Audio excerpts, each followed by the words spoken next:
su shiriye, namo dhamma shiriye ko.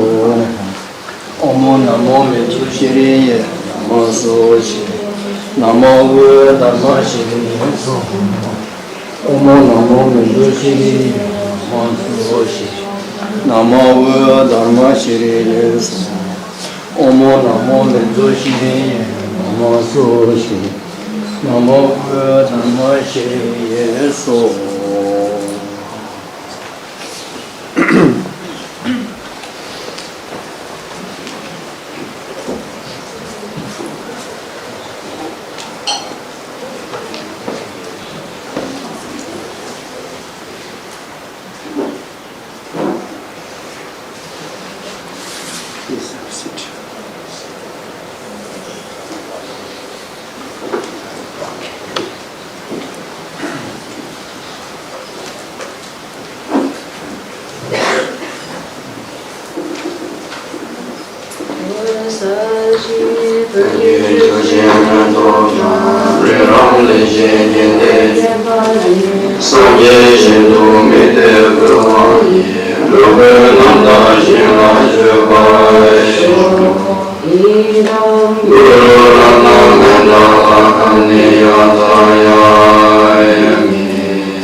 Then thirdly, you develop that attitude to those people whom you regard as inconvenient people, like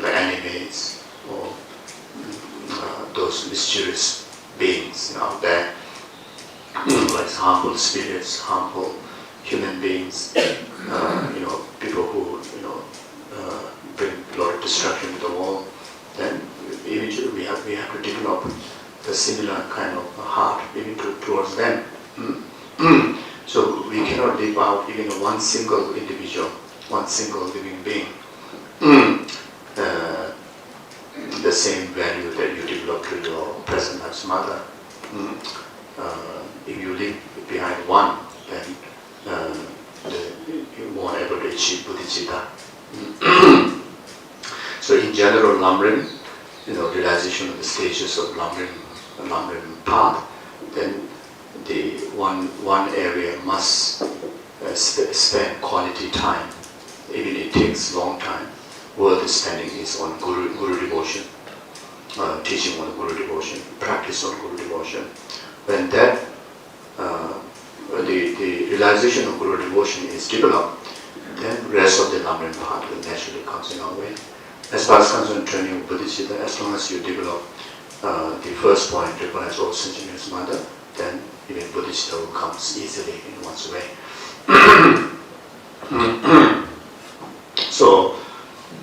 So remembering kindness, was it recognizing all sentient as mother? Here, one of the way to make sensible to this understanding is through learning karma, about karma, how karma works.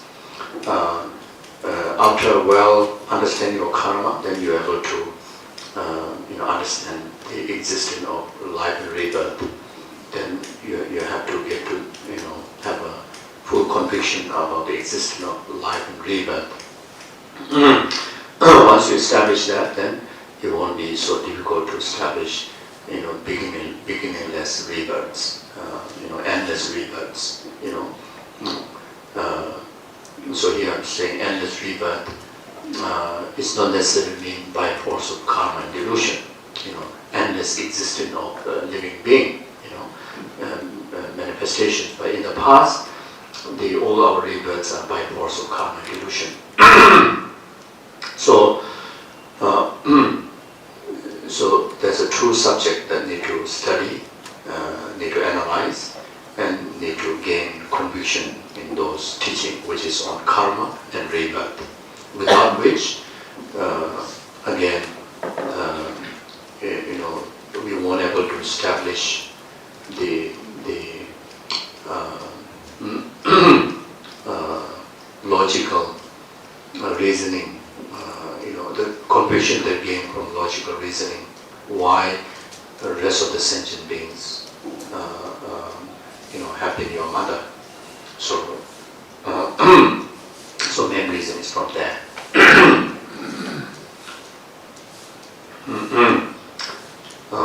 So then, not only been mother once, but it has been mother many times. Again, understanding the limitless reincarnations we have taken in the past. Even one mother take, without taking turn of many times, were able to accomplish this limitless rebirth of the past. So then move to the second point, remembering their kindness. While they being as a parent, well, the sentient being as a mother, this present as mother, kind, well, they are not being as our parent. They're like those of the rest of the other sentient beings. Right now, all our happiness are dependent on them. The happiness are the result of marriage. And marriage are committed through virtuous deeds that which in relation to other sentient beings. So again, it is very much about understanding of how karma works. So from there, then not only they've been kind while as mother, but when they are not mother also, they are not acting. They're not being performing the responsibility spiritual mother also there, has been kind to us. And then more than that, the enlightenment that we are aspiring for has to come from the benefit of the other sentient beings, all sentient beings. Each and every single sentient being play the role to actualize our greatest spiritual aim.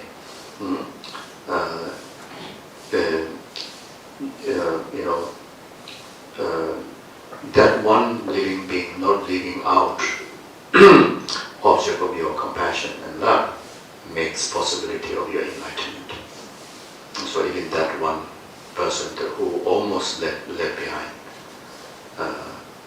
and because of you include him or her, that makes possible of your enlightenment. See, so you can understand that. So therefore, in our day-to-day life, the enemies, the troublemakers are always you wish to push away, isn't it?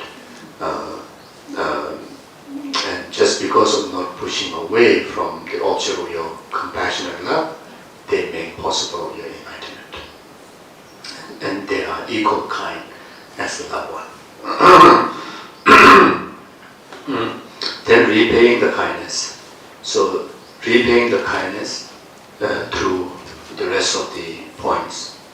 Repaying the kindness through generating love and generating compassion and delivering the deeds of compassion to them, which is causing and conditioning sentient beings to be free from suffering, causing and conditioning your mothers to be free from suffering and its causes. So therefore, for this present life's mother, how you condition, how you express your compassion, one of the way, yourself living in virtue, yourself abstaining from negativities, that cause and condition your mother to be free from suffering. Beside expressing compassion in action, literally elevating their difficulties in life, their sufferings. So most importantly, to elevate the pervasive compounded suffering, elevate mother from pervasive compounded suffering. Especially if the mother is not practitioner, especially the mother who is only engaging in negativities. The mother is always engaging in negativities. Then even greater responsibility as a child who is a practitioner to practice even more diligent, to elevate the mother from the pervasive compounded suffering, elevate the mother from the bondage of karma and delusion.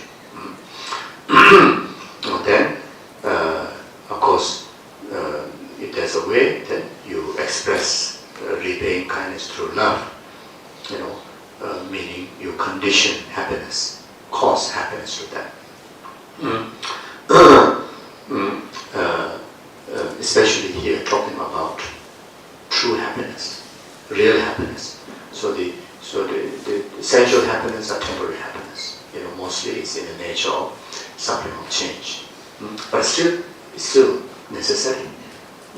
As long as you carry human body, it's necessary. So you elevate them from suffering of pain, suffering of change, but most importantly, you cause and condition them genuine happiness, the happiness of liberation. So, if there's a way, you share your Dharma values.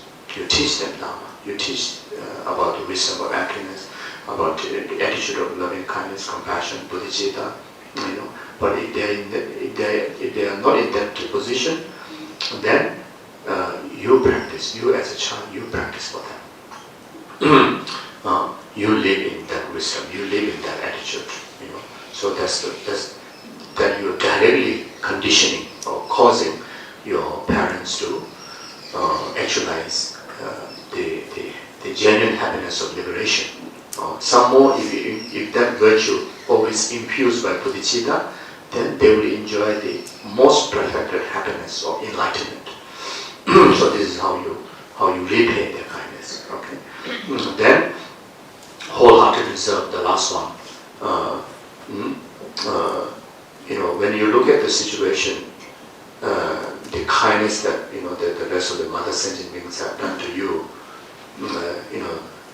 again you can still take the example of your present life's mother. And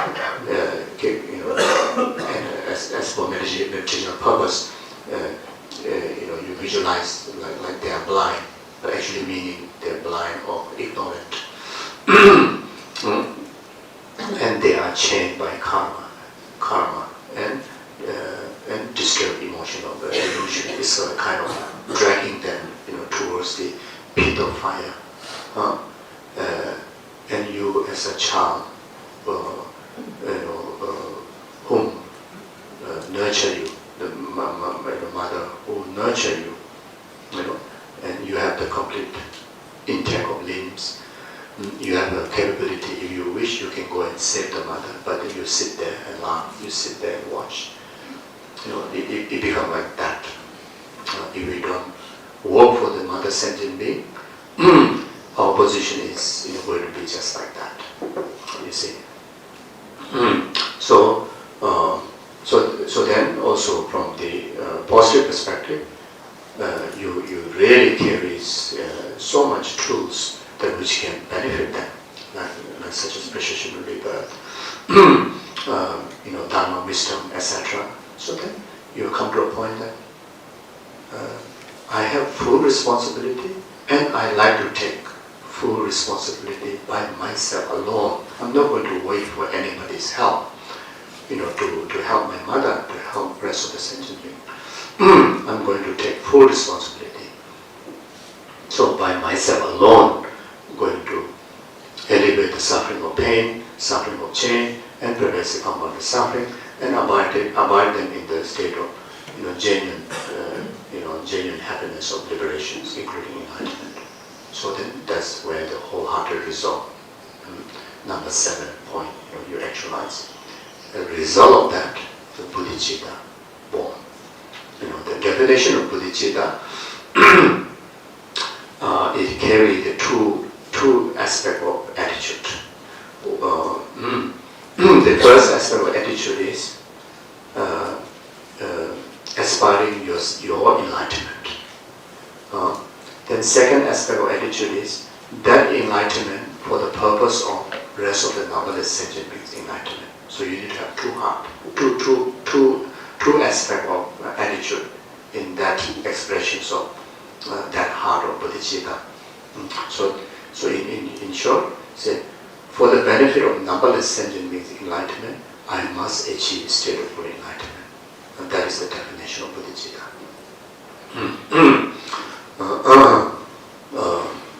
Then, as long as whenever you express that heart from depth of your heart, you are expressing bodhicitta in expressional aspect. At the moment, it's a creational one. If you keep repeatedly, habituating on that idea, that expression, eventually it becomes spontaneous one. Initially we may even require reasonings, what we discussed before this morning especially. Eventually no need reasoning.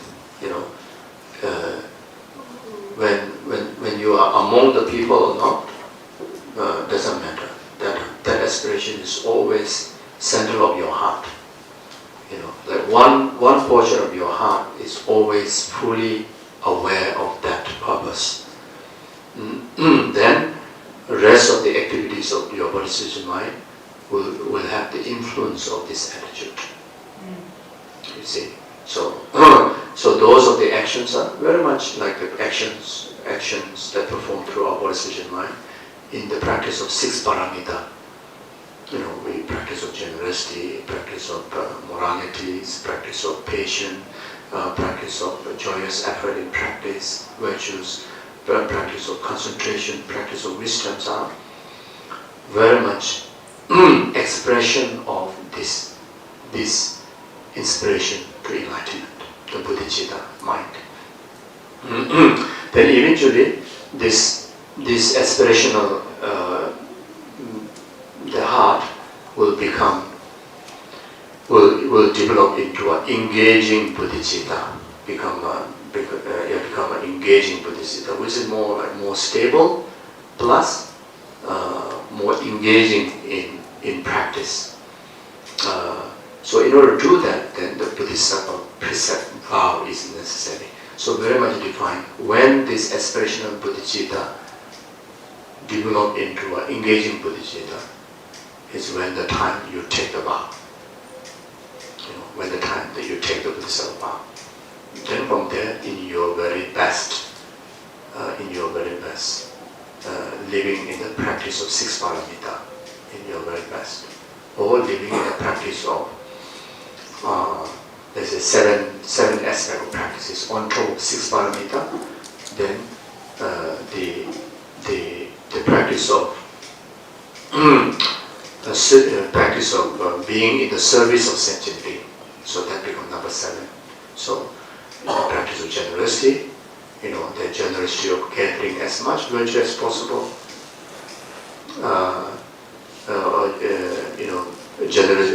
Generosity of material gift, generosity of dharma, generosity of protection. There are 3 kinds of generosities. So if you have abundance or extra material resources, you share with those who need, who in needs. Then, if materially you are not capable, then offer the generosity of protection. You protect those who are in life danger, like animal liberations.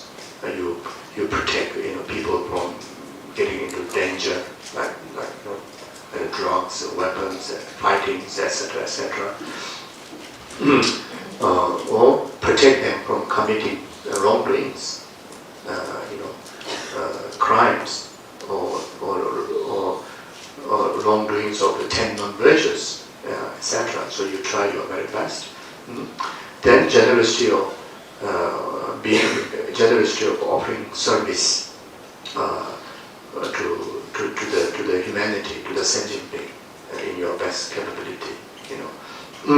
Then morality of abstaining negativities.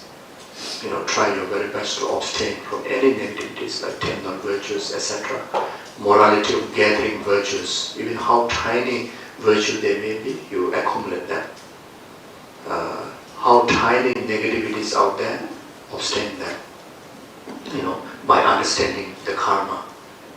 Even how tiny, it carries the multiplying. So yes, it's a tiny virtue, but then it will increase to a huge virtue. This will be so beneficial, greatly. How tiny negativities, if you don't abstain, it also grow huge. Like such an example, if you kill one mosquito, yes, this is a great training here. There's so much mosquito. So if you kill mosquito with 4 conditions are there, like this is nasty mosquito. Then if I don't eliminate them tonight, I cannot sleep. Then after that, then either spray or slap or whatever.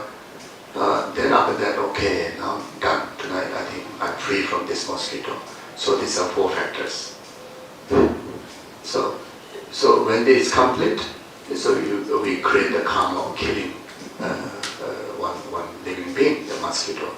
And if this, we may think it's very tiny, and we didn't purify them, or we didn't abstain committing that karma, then about 15 days time, if you didn't purify, the intensity, the magnitude of the negative karma is equal as killing 1 human being.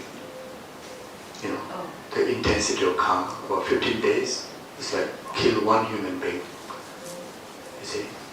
We may not jail in the conventional jail, but the karmic jail we already handcuffed.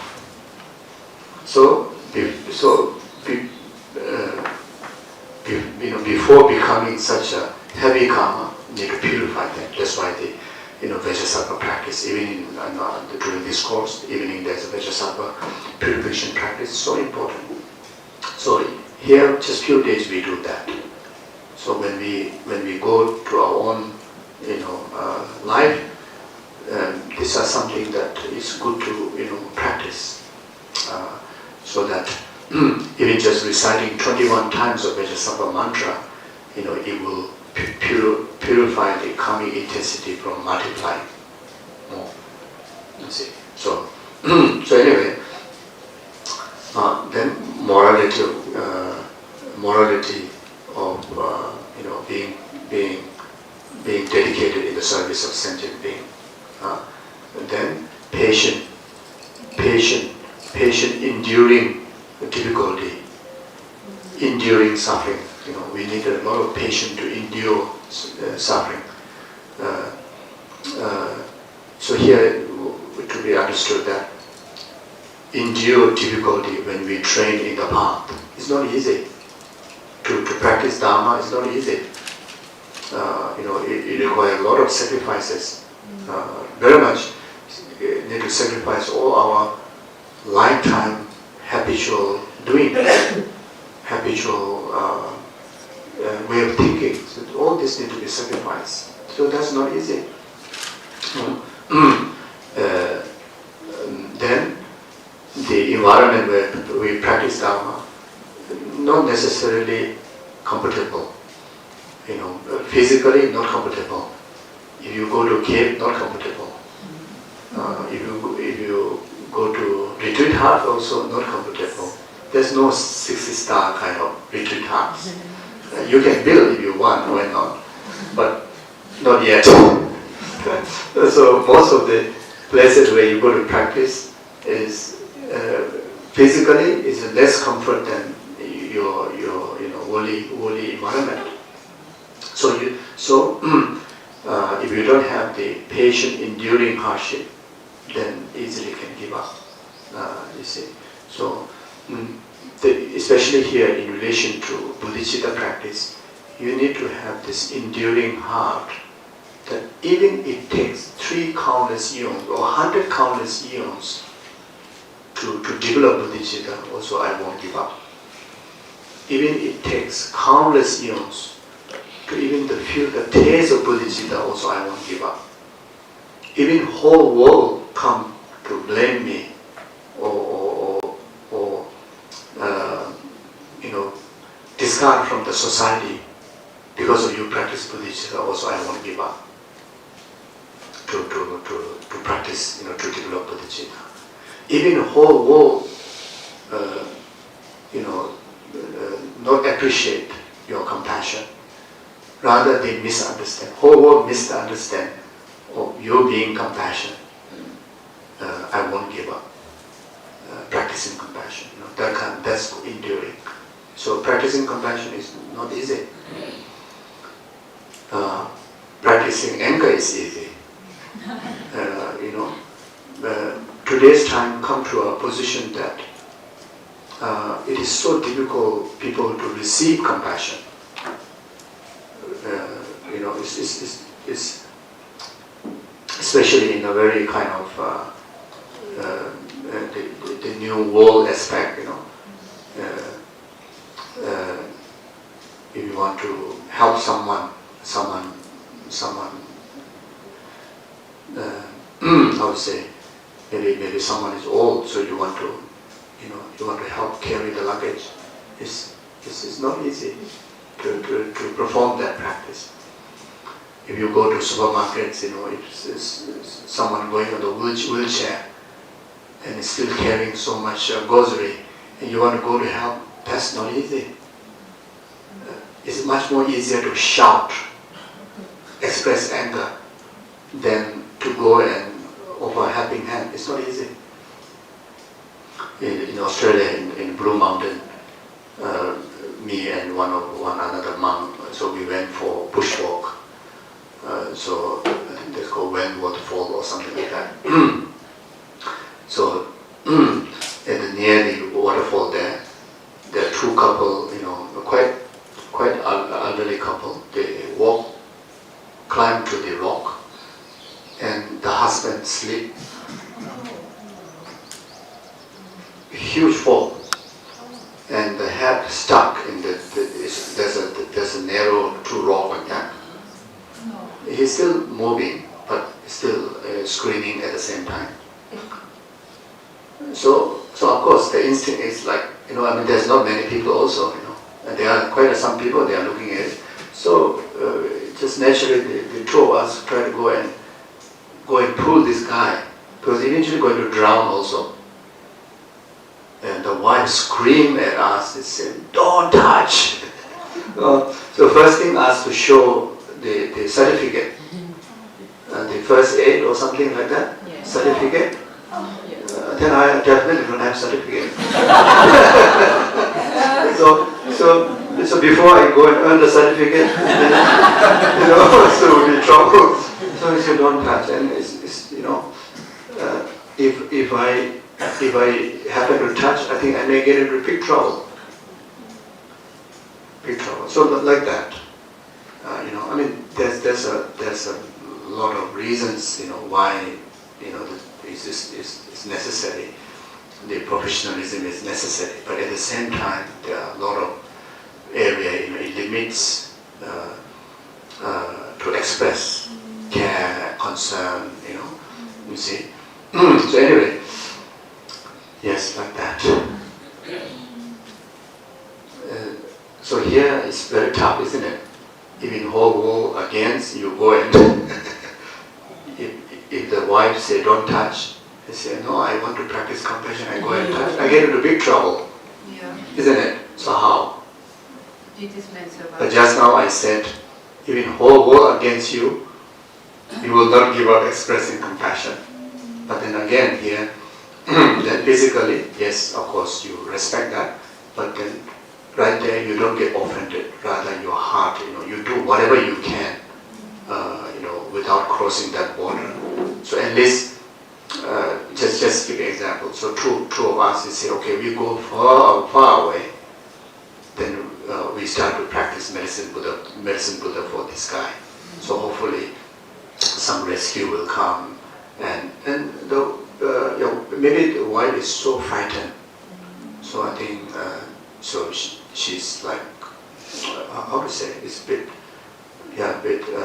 very frightened. So anyway, someone have to call emergency, then helicopter came, then rescue. Anyway, so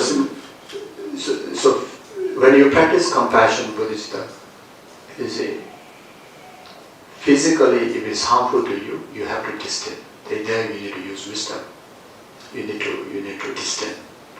That's why if you are practicing compassion here with the mosquitoes, you make sure you stay under the net. That's using wisdom. You see, now I'm practicing compassion, let mosquito come and eat. If you're able to, best. Lama used to do that, Lama comes here, he literally come out and put all this cloth away and let the mosquitoes to have his blood. So, but then again, Rinpoche is Rinpoche, yeah? So, for me, no way. I'm already struggling with a few of them for a few times already. Okay, so anyway, that's why sometimes I ask questions. So if you need to practice compassion, then someone not really chasing you with the weapons, then how should I do? I should face that. They say, no, you should run away as much as possible, So the wisdom, and that's why I always need to combine. Then what is that? Patient of enduring suffering. Then that also to be understood. Whatever suffering comes in our way, interpret in the practice of compassion or bodhicitta, which is the essence practice of that is dominant practice, practice of taking and giving. So wherever suffering comes in your way, you understand, you can meditate, especially if you have a strong concentration, the practice can be so effective. If not, at least exercise your heart to purify those limitations, and eventually you literally can able to take other suffering onto you. So, so at least in visualization, that may this suffering, be may all other suffering ripen upon this suffering, so that may sentient being not need to suffer. So this is one of the way. Another way is may all the sufferings of others ripen upon me. So that me is not talking about the person, is talking about the false I, the self-grasping attitude, false I, which is the root, which is the reason why you have to experience that you need to go through suffering, and you need to experience others go through suffering because of unpurified mind, isn't it? So in order to do that, then take this opportunity of taking others' suffering, which carry the element of compassion, altruism, which is the antidote, to ripen upon this self-grasping attitude, self-cherishing attitude and self-grasping ignorance. If you want to do visualization, you can visualize something kind of dark, kind of, very concrete, somewhere around your heart chakra level like this. When we get so stressed, then you feel there's something kind of like a very steep, dark energy is like stopping here at the chest. So that kind of idea, and that you label as this is this self-grasping attitude, self-cherishing attitude, self-grasping ignorance. So, but then the diseases, comes in the form of if those diseases, the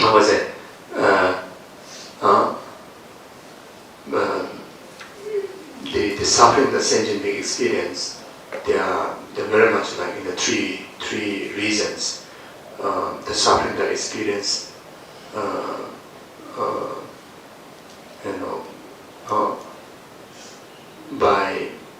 by the harm of karma, by the harm of spirits,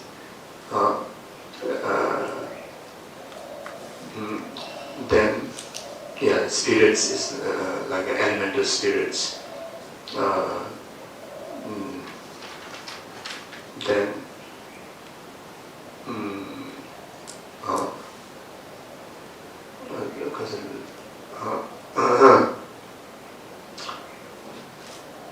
Then like nagas, landlords, that there's so many spirits in the form of animals, spirit in the formless beings, in the preta kind of beings. Then there's certain spirit that in relation to elements, like space, fire, water, earth, etc. Then there's certain the inconvenience that sentient beings experience, some due to that, and certain inconvenience they experience due to karma, past karmic imprint. Excuse me.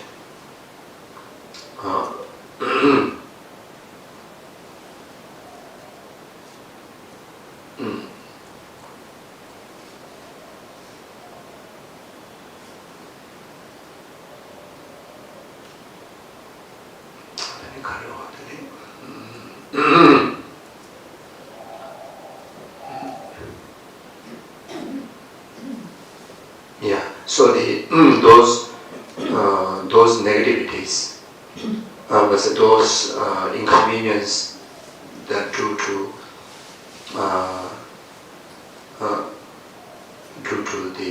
the spirits or charm, there's in this superstitiousness, then in the form of like a black scorpion, it will come, then ripen onto that self-cherishing and self-grasping knowledge. At the moment it ripened there, then the sentient being, purified those inconvenience. And whatever suffering that oneself going through, also due to those spirit harm, and that is the antidote that you have just actualized through this practice. Then if it is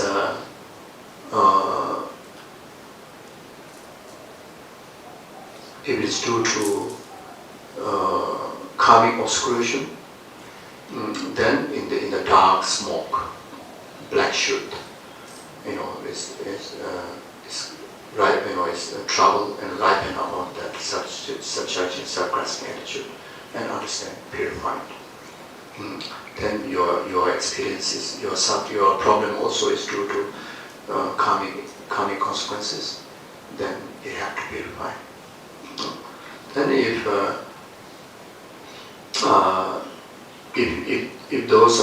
those inconvenience due to caused by like poisons, pollutions, medicines, etc., then in the form of blood and pus, then ripen upon that suppressing knowledge, subjection attitude, then that helps to purify. So very much any form of inconvenience that we experience, especially to do with mental and physical health, very much of these three reasons. So through this Tonglen practice, then you purify that. So that's what he means. Instead of panic, instead of get scared, you endure that suffering that going on, through the practice of antidote or Tonglen practice. So this is what I mean by endure. The patient enduring suffering. So Tonglen practice. Then you can also do Tonglen practice, through the breathing exercise. So when you breathe out, you send all the merits and good virtues and good energy, and happiness to rest of the sentient beings, and they actualize those happiness, actualize in happiness in them. When you breathe in, then you take all the inconvenience and its causes, again ripen upon the subtraction, subgrasping, ignorant, then sentient being are elevated from from miseries. So whenever you experience inconvenience, you can also practice like that. For some beginner, find a bit difficult in that way. Our faith and conviction in the karma and the practice is not so strong. Then you may feel like adding more stress onto yourself, and you're even concerned that those suffering may ripen up on me. That kind of concern may arrive. If in such case, then at least you can meditate like this. May my suffering be sufficient of suffering of all other sentient beings, so that other sentient beings don't need to suffer. And whatever merit that I gain through this practice, I share with the rest of the sentient beings. You can start with that. In a long time when I was studying in Serra, so we stay in the house number 29, so this very small area, which in the past the late Kesuru Lama, maybe if Lama Atisha went to Serra, maybe he must have stayed there also. But Lama Pasang, and Lama Atisha's brother, they all stay there. So later, anyone from Kopan we stay there. So one time, we have a dog, more like street dog, but always hang around in our area, called Ki Mari. The color is a bit like red color, so Ki is dog, Mari is like a bit like red color Ki. So she got this wound here. So we heard of this Tonglen practice, all this, but still scared. So one of my classmates, his name was given as Dr. BK means is like spoiled doctor or false doctor or whatever. But he always, he's very compassionate. So he go and get all those medical things, trying to treat the dog. So then since then he got this name called the false doctor or whatever. But he tried his very best. No, I'm not there to do that. So I try to apply this Tonglen practice and try to take this, looking at the dog, it's so scary. So you feel like, this is definitely going to happen upon me. I'm going to have a wound somewhere here. There's a lot on the market. So it's quite scary. It even disturbs the sleep at night. And it's quite intense. So then after that, how to get out of that? But I still want to do something. So then I went to seek one of my philosophy teacher, Geshe Tenzin Zopa, and he says he's happy what I'm trying to do, but then he said you start with thinking like this. He said, at that time I have a gastric problem, so I told him like this. So he says all the suffering of the dog, the gastric problem is sufficient of suffering of the dog. So the dog no need to suffer, So train like that. Gradually, then eventually you'll come to a point that you have to do the actual Tonglen practice. So just an example. So enduring. Then enduring, have patience in gathering virtue. You see, so it's not easy. You need a lot of endurance to practice Dharma, to gather virtue, like especially to offer service to sentient beings. It's not easy. Receive help is easy, but offer service is not easy. You really need so much merit, to be able to do that. So you need that heart of patience. Then the third one is patient in being in the service of sentient beings' well-being. After helping someone, then they what do you call? If they don't appreciate, rather what do you call? Ungrateful. Then there you can still sustain your coolness and compassion. So that it comes in the practice of patience. So an example like that. Then joyous effort. Here, joyous effort is not a normal effort. Here you need to have a joy in the practice of Dharma, in the practice of compassion. So for that you need to learn the outcome, the benefit, the ultimate temporary benefit, ultimate benefit. So the practice of love and compassion, bodhicitta, the ultimate benefit is enlightenment. The other being going to receive the benefit of enlightenment. And for yourself also, the result that you're going to receive the benefit of enlightenment. So therefore, you should, feel happy. You generate that happiness to practice. Then concentration. So concentration, it is about training in mindfulness and introspection. You develop the certain level of control over your mind. Eventually to develop shamatha, but start with single-pointed concentration. Placing your concentration on one object.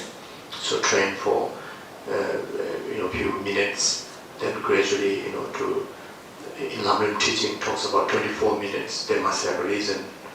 Then 30 minutes, then 1 hour, then 3 hours. Then very much you have a certain discipline to your mind. Your mind becomes serviceable to you. Your mind starts to listen to you, your order. So so then that way, whatever the energy that you dedicate, which is to dedicate it in the service of sentient being, become very steady, sustainable. If you don't have the serviceable mind, you may do emotionally, you may do great things, but then you may give up easily also. And even you do, but at the end, there's no joy doing it. So where the joy comes from is when you have a serviceable mind. When you have a serviceable mind in a higher level, you not only mentally you enjoy the peace and happiness, but physically also you experience, pliancy, mental and physical pliancy, joy that you experience. You see, like whenever you are in the service of others, you never get tired. Physically also you become very, very strong. And mentally, no question about that. So the concentration, single point concentration, is not just about quiet your mind. That's a very limited purpose. The main ultimate purpose, one is to have this basis of bringing sustainable virtuous engagement in your path. Then another benefit, another purpose is to actualize, special insight, like that. Then when wisdom is about wisdom selflessness or wisdom emptiness, ultimately is to destroy the ego, to destroy confusion, to destroy wrong views, to destroy hallucinations, ultimately to destroy superstitiousness. All the conceptual minds are superstitious minds. Until we are free from that, we won't be able to see the ultimate reality in existence. As long as you don't see ultimate reality, there's no path. There's no antidote. To overcome all the defilements. So, and also when you have wisdom, then you engage in all the earlier 5 paramita practices without any self-gain expectations. Everything becomes natural. Everything becomes selfless. Everything becomes genuine in the service of others. You see, because you lose your grasping. You see, whenever there's element of emptiness, then there's no room for self-grasping purpose. There's no room to fit the self-grasping ego and self-cherishing centered, attachment. There's no room for that. You see. So now, when you practice the 6 paramita, you practice. Whenever you practice one, should have all the rest of the element. And this is how we have to come to come to a stage that we have to do that. So when you practice generosity, they need to have an element of morality, patience, joyous effort, concentration, wisdom. When you practice wisdom, you need to have the element of all the earlier 5. And this is how the Bodhisattva, the practitioner of the Bodhisattva's path would train like that. And eventually when you get perfected, the state of perfection of the 6th perfection or 6 paramita is a state of path of normal learning, Buddhahood. You see? So, then the number 7 is the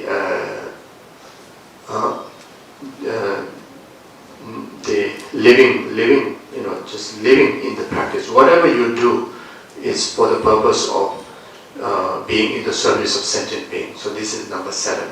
So when you talk about Bodhisattva vow, is to practice this.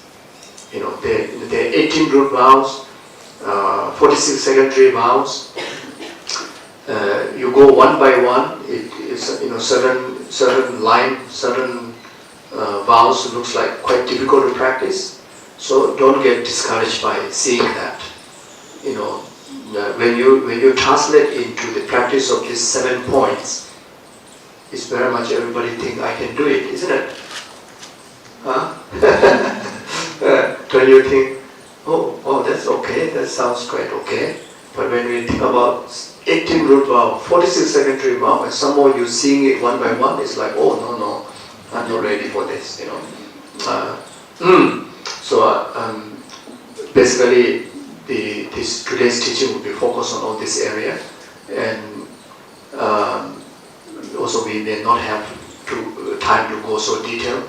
So I've taught this part quite detailed teaching. So there's a note. So I wanted to send to SBC Annie. So Annie will share through email to all of you, so you can read the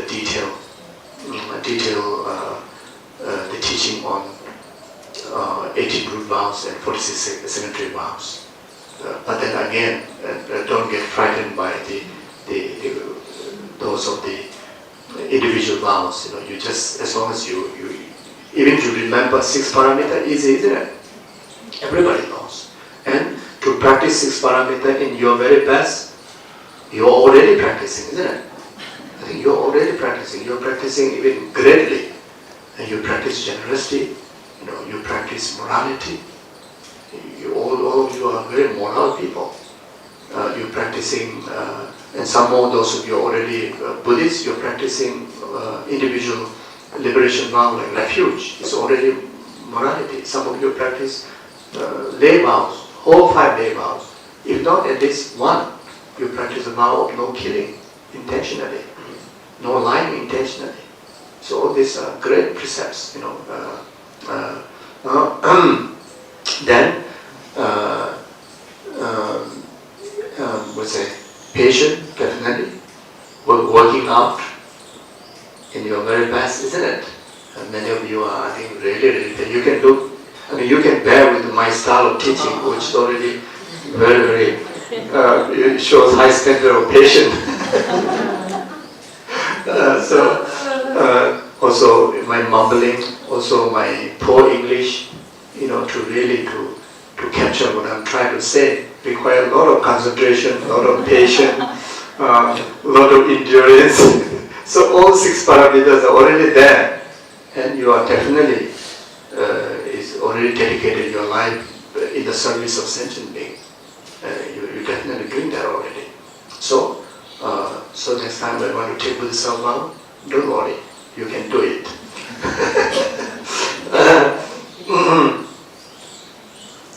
Yes.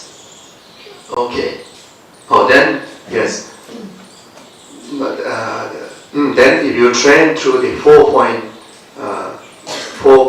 self-exchange with others, first point is to neutralize the 3 partial attitude. A strong attachment to the loved one, strong aversion to the enemy, and complete negation to the strangers. You know, first you balance that.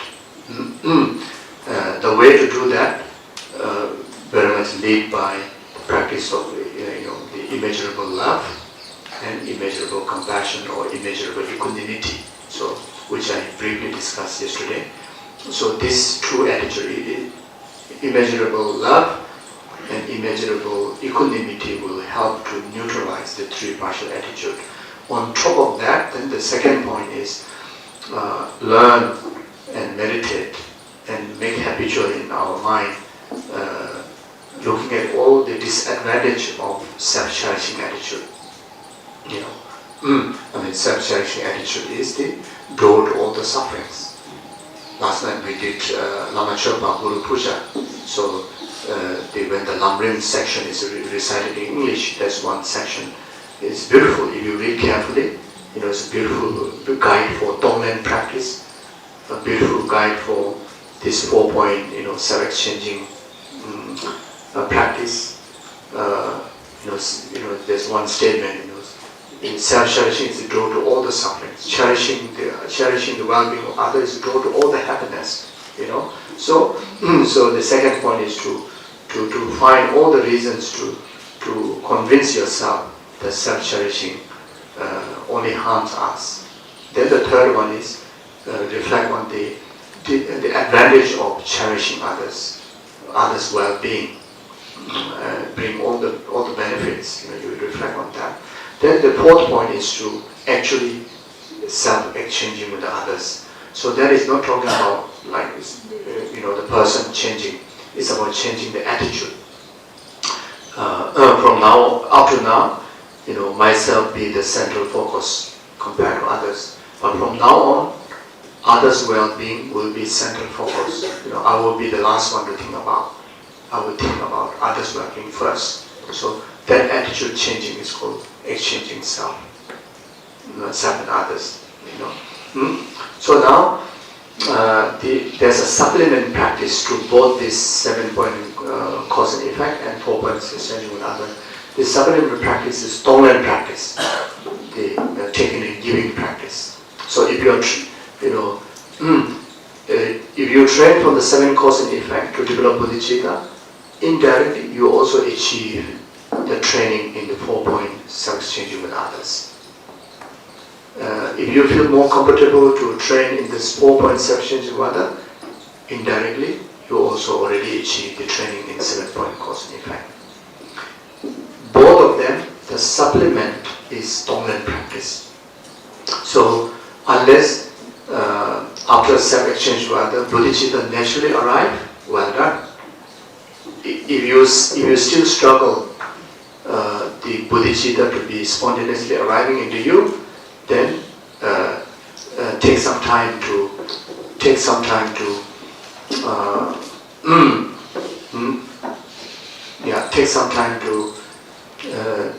exercise in Tonglen practice, through breathing or through visualizations, as I mentioned before, and that will condition meritorious resources to result this number 7 bodhicitta. So now Lama Tsongkhapa have a unique practice suggested to combine these two together. Especially as a beginner, would be very beneficial combined together. So if you want to take Lama Tsongkhapa's advice, then of course initially you balance your 3 partial attitude with immeasurable love and immeasurable equanimity. Then after that you start with the 7 cause and effect from number 1 to number 5. Then after number 5 you jump to the 4-point training, 4-point self-exchanging points. You meditate, you develop the 4-point. After complete the 4-point, you jump back to the number 6, the wholehearted resolve. So take some time to exercise your heart in wholehearted resolve. Then after that, if bodhicitta is not arrived immediate after the wholehearted resolve is actualized, then you adopt this supplementary training on Tonglen practice. So you exercise in Tonglen practice for some time. Then that will result the bodhicitta as a result, like that.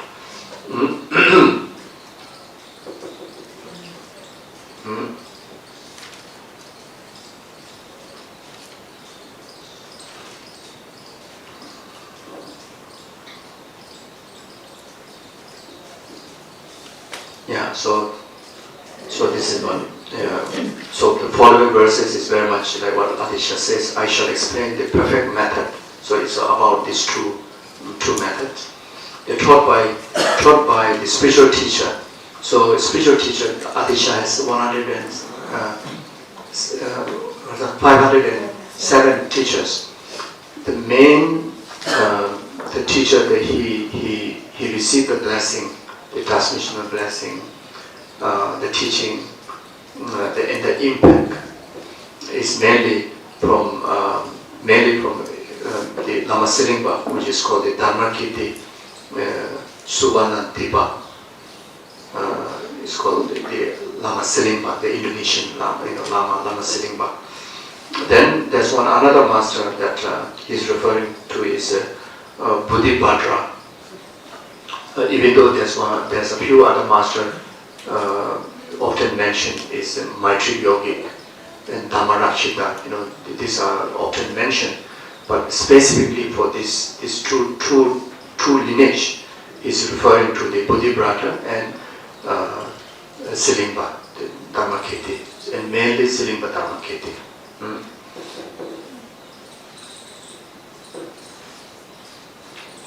Then verse 7. So verse 7 to verse 18 is very much focused on the aspiring bodhicitta.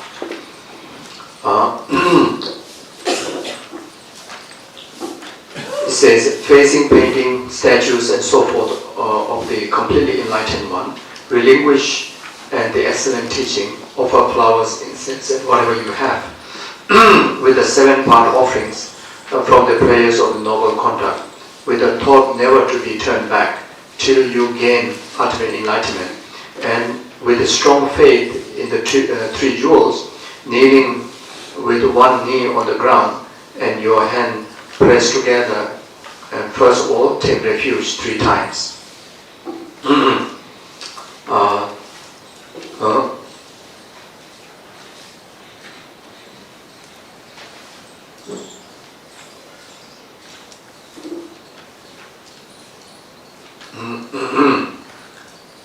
Yeah, so here it's talking about very much, preparing to take the aspiring Bodhisattva precepts.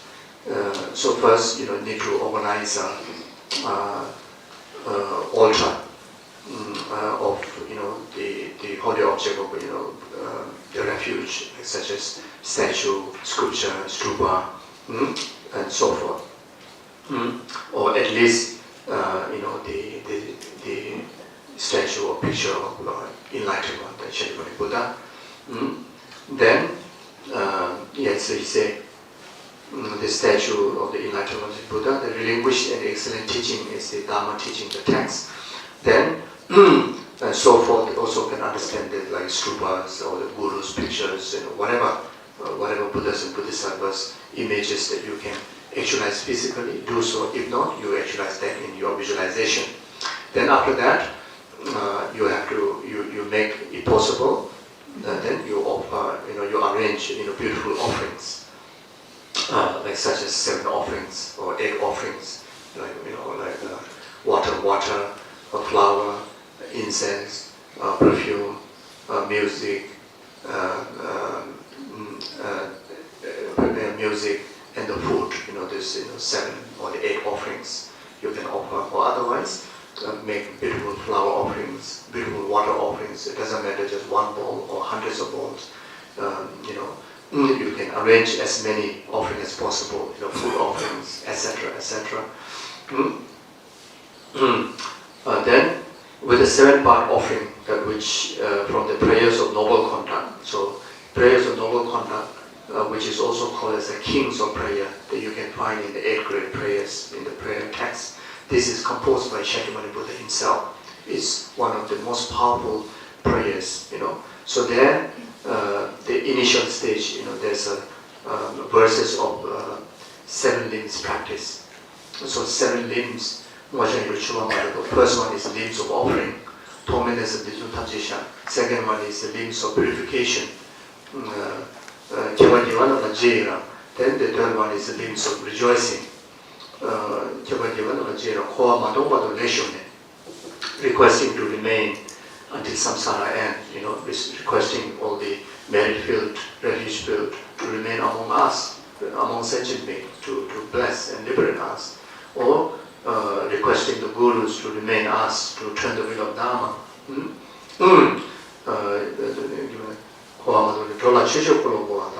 Then requesting to turn the wheel of Dharma, if it's a holy object like the statues and stupas and the sculpture, then always inspire to engage in Dharma learning, Dharma practices. If it's a guru, then always remain there to reveal the Dharma teaching. Then the number 7 is the limbs of dedication. So whatever merit you accumulate, even the purpose of generating, taking the Buddhist vow, generating bodhicitta, pursuing enlightenment is for the benefit of numberless sentient beings' well-being. So the limbs of dedication is talking about that. Then after, with a strong faith, then kneel down. So this will also guide you more detail on 27 when you take Buddhist vow. So it's very much talking about the ceremony of the Buddhist vow. So you kneel down and put your right knee on the floor, left knee up, put your palm together like this, with so much faith and aspiration to triple gem and also the enlightenment, then first you have to take refuge. Refuge serves as a basis to all the higher vows, including Buddhist vows. So on 27th, the first session will offer the refuge ceremony. Then the second session for the Bodhisattva vows. So that will make up perfectly, according with the teaching.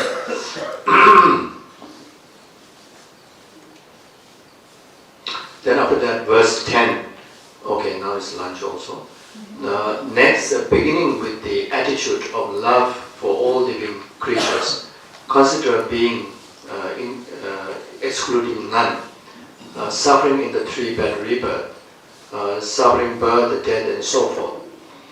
Then, since you want to free these beings from the suffering of pain, from suffering and causes of suffering, arouse immutably the resolve to attain enlightenment. So this is very much the teaching that just shared about the 7 cause and effect. First, you develop the immeasurable love, the immeasurable compassion. First understanding in reasoning your own limitation of samsara, develop that small compassion. Then relate that to the rest of the sentient being, develop great compassion. You see,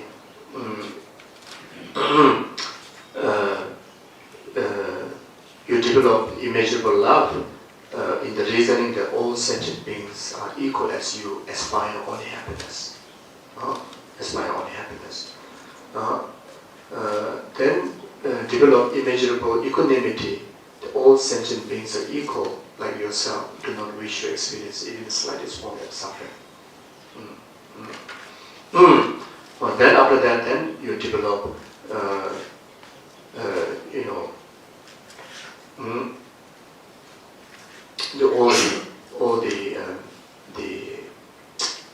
the 6 causes from recognizing all, your present life's mother, the all sentient beings as your mother, all the way up to the heart of resolve. I want to take full responsibility and by myself alone, without needing anyone's help, by myself alone, right now I want to commit to work for the sentient beings, to elevate from entire suffering and abide them in the state of full enlightenment. So then you receive the Bodhisattva precepts. So this, the master Chandra Gomi, one of the pandita, recommended that technique of seeing all living beings as our mother, remembering their kindness and wanting to repay it out of deep sense of gratitude. Then Kamalashila, the Pandita Kamalashila, point out that just as we must prepare as even surface if we wish to paint on it is successfully, we first need to develop a sense of equanimity towards all living beings before we can hope to see them as our mothers and feel affection and compassion for them. So so these are the why you even before you train in actually realizing the one of the cause from the 6 causes, the love and compassion. Even the initial stage, you need to develop this immeasurable love and compassion intentionally, by reasoning, and that will let us set, stable foundation where you can able to actualize the first point, recognize all sentient beings as your mother, like that.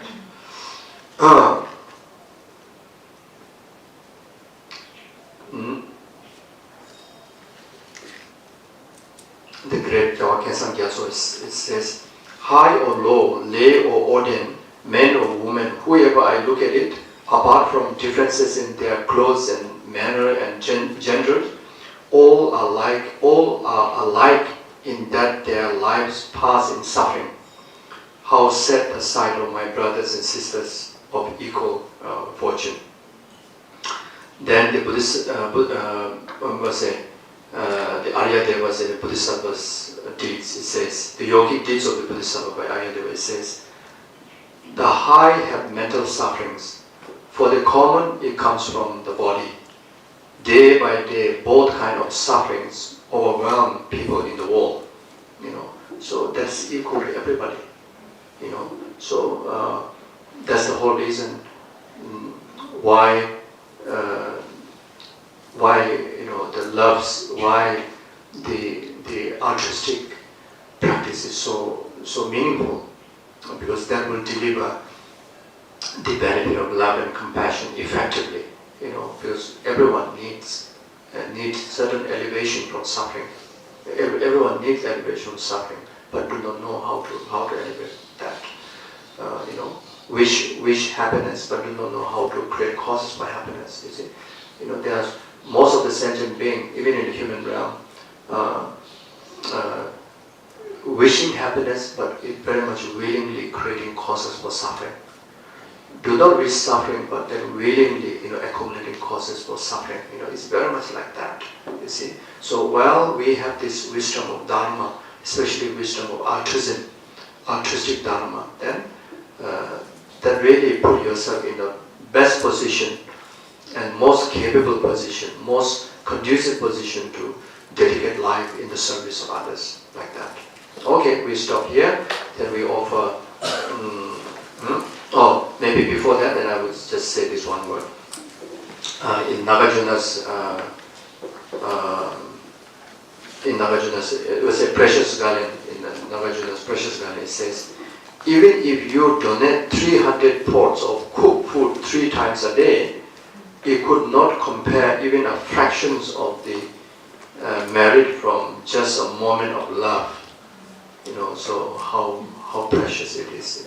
The benefit others receive, just even generating the heart of love, even not directly engaging in action, just cultivating the heart is far more greater than physically, feeding, 3 cooked pots of meal 3 times a day, every single day. You see.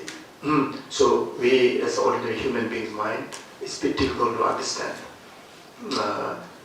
We need to make sensible to that with the deep thinking. Otherwise we say, if people are suffering, give food is of course better. Why sit there and just cultivate love? The best you should do both. You see, but if not, which as a beginner more convenient to generate in heart. But that convenience still bring greater benefit than just focusing material gift, because that will help to that generation of love and compassion to the suffering being. A condition as an antidote to purify their karma. All the miseries are a result of karma. You see, just feeding food that may not serve the full purpose. But if you feed the food, if you're able to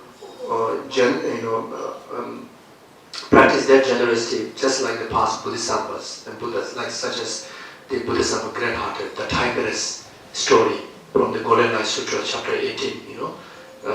When Buddha fed his meat from the body, said, "You must consume it. By now, I satisfy you with the material gift, and may this create the auspiciousness in the future to receive the gift of Dharma." So when we give something, if we're able to do that, of course, greatest. If not, at least from our heart, we have all the freedoms, and we also have all the resources. At least our heart is there. So just generating that, it carries so much benefit. Okay, so thank you.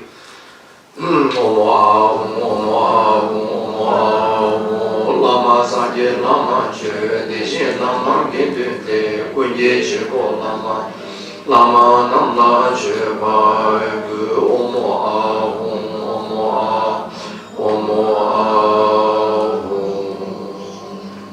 Thank you. Enjoy your lunch.